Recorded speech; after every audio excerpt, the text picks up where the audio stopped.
Got out here. This is week number 2 of the chicken run experiment, and I found 8 eggs. These are duck eggs that I found in their little duck pen, and now I want to see if they've been using the Best Nest box.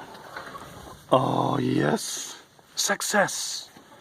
How awesome is that? Now we can remove that straw, the hay, and we will be good to go.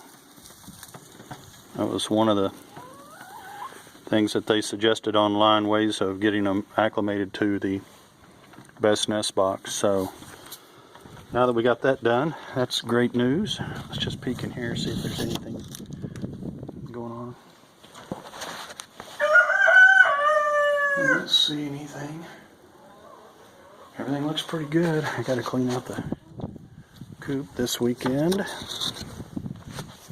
Looks like there's an egg there on the ground. That looks like a duck egg. I'll have to check and see what's up with that. What's up, Missy? So good news, great news actually. They're using the nesting box inside the coop, and we got a couple eggs waiting for us when we got here. So it's great news. Stay tuned.